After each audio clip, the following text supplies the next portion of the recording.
Eto na ang aking final prediction. Hello, Rowalos! Mabuhay! This is Gaisal Ortega and welcome back to my YouTube channel.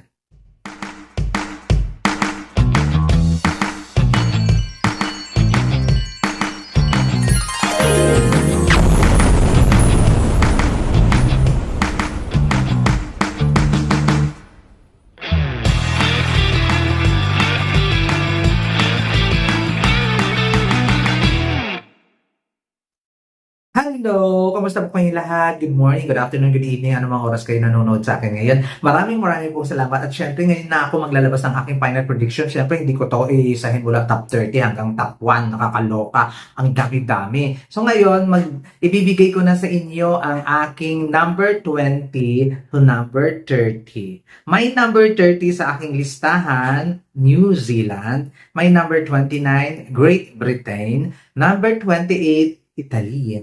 Number 27, USA. Number 26, Canada. Number 25, Colombia. Number 24, Nigeria. Number 23, India. Number 22, Lebanon. Number 21, Russia. And number 20, the Netherlands.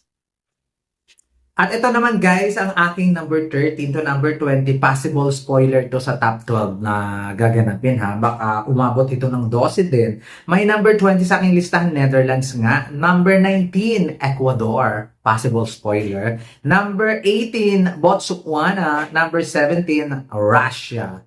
Number 16, Spain. Number 15, Egypt. Number 14, Cambodia. And number 13, Brazil. Possible dyan sa mga nabanggit ko ay possible spoiler doon sa top 12. At yung ibang mga sa top 12 ko, baka maliguwa ng tuluyan, ng bonggang-bongga. Baka pang hanggang top 30 lang din naman sila. Kaya, umpisahan na natin kung sino ang ating number 12. Number 12 sa aking listahan, Dominican Republic. Ay, nako. Gusto ko nga siyang tanggalin na talaga dyan eh. Kaya lang, magaling kasi siya when it comes sa performance.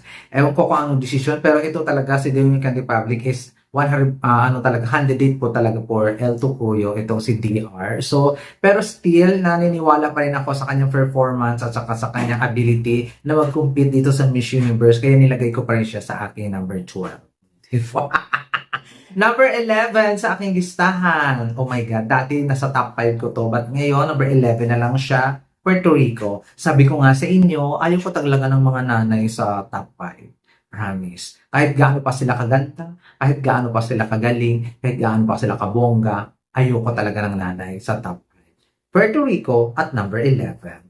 My number 10 sa aking listahan ay Venezuela.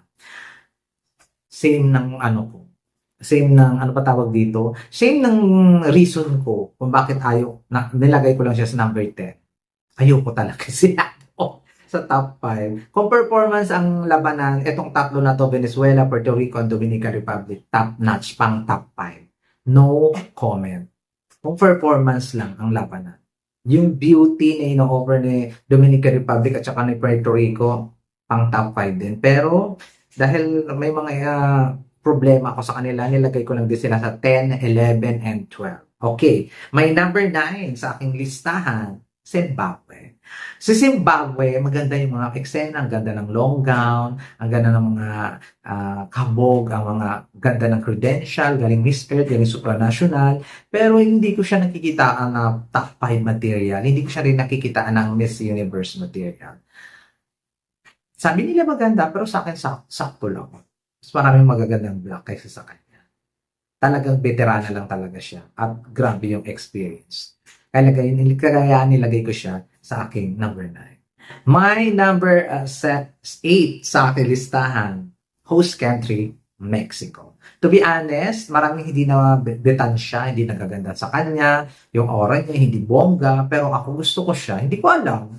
Dahil host country siya, kaya nilagay ko siya sa number 8. Nag-perform din naman siya. At kumakabog din naman ang bonggang-bongga. I think top 12 is the best placement para sa Mexico kung ayaw man nilang papanalunin yung Mexico this time ng bonggang-bongga.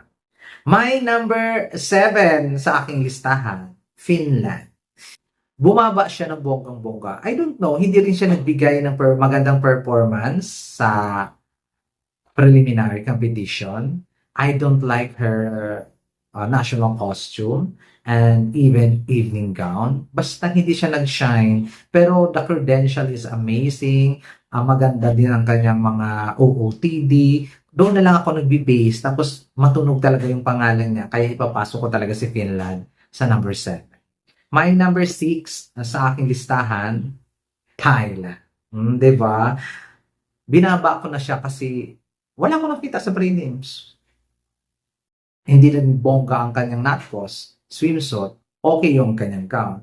Kaya mukhang aabot pa rin talaga siya sa dulo. Pero itong mga number 6 ko, number 7, number 8, at saka number 6 and 7 and 8, yung top 8 ko talaga, yung 6, 7, and 8, possible talaga na makakapasok din sila sa top 5. Ganyan sila kalakas. Kaya grabe talaga yung ano ba yun? Alam mo yun, yung feeling ko na aabot din sila sa top 5. Kaya lang, mas gusto ko lang talaga yung itong nasa top 5 ngayon. Kaya nilaglag ko sila ng bonggang-bongga. Hmm. Ay, nako. Eto na, papasok na ako sa aking top 5. O, di ba? Ang bilis lang ang aking prediction. May number 5 sa aking listahan, Cuba. Hindi dahil na dalawa yung judge na galing sa Cuba, kundi dahil nag-perform naman talaga siya ng bonggang-bongga. At hindi ko yun ipagkakait sa kanya. Ang dami niyang fans, ang dami niyang eksena, kabugera din siya. At to be fair, hindi siya nagbababad sa gitna. Contender talaga siya. Hindi lang siya napapansin ng iba, ako lang siguro nakakapansin, pero isa siya sa mga pwedeng manalo sa kompetisyon. Cuba. My number 4 sa aking listahan. Oh my God. Kahapon mataas siya, pero nagbago isip ko. Ginawa ko siyang number 4, Chile. Ay, ang lakas niya. Purigaba. Malakas talaga si Chile. Gusto ko siyang i-number 2 or i-number 3, pero mas mahal ko yung dalawa. Mas mahal ko yung dalawa, kanilagay ko lang siya number 4. Ayoko kasing Latina na naman yung ay kung Latina man, yung magiging Miss Universe, hindi si Chile. Ganon. Kahit nagandang-ganda ako sa kanya. Ganon. Wala lang, hindi ko lang feel. Ganon ang feel ko. Pero nilagay ko pa rin siya sa aking number 4. Nasa contention kasi siya mananalo. That's why nilagay ko pa rin siya sa aking number 4. Di ba? Pero patawarin mo ako kung ikaw yung kumabok at umabot sa dulo Chile. Pero still, isa rin ikaw talaga sa mga gusto ko at nandito ka sa aking number 4. My number 3 sa aking listahan. Oh my God. Number 3 ka lang. Denmark.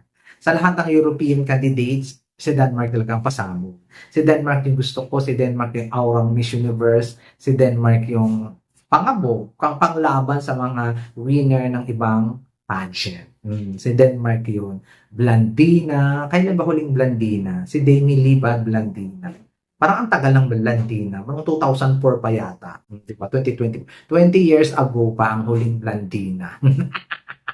O di ba? From Australia. Jennifer Hawkins. O di ba? So, nilagay ko siya sa akin number 3. Possible maging manalo to. Possible din na maliligwak. At maungo siya ng ibang mga candidates dito sa aking top 10. But, para sa akin, number 3 sa aking listahan para makakuha ng corona ng Miss Universe. My number 2 sa aking listahan ay Philippines. O, di ba? Ang sakit pag first runner-up, no? Kasi almost there. But, may hinihintay pa ako kay Chelsea. Alam ko nga, pasabog siya bukas, papasok siya bukas, pero may hinihintay pa talaga ako. Pag hindi niya yung maibigay, hindi talaga siya uusan sa competition ng bonggang-bongga. But, nagtitiwala ako sa kanya, love na love ko siya, buong-buo ang tiwala ko sa kanya na kaya niyang umabot sa dulo ng kompetisyon. Kaya ilalagay ko sa last to standing si Philippines, isa. Di ba? Number 1, obviously, sino pa ba? Mula noon hanggang ngayon, hindi na nagbago ang aking pag-iisip. Number 1 sa aking listahan, Peru. Sa lahat ng aspeto, kamubog siya eh. At hindi siya bida-bida, hindi rin siya eksenadora, hindi rin sa pawera. That's why nilagay ko talaga dyan si Peru. Si Peru lang talaga, kung hindi man si Philippines, si Peru na lang.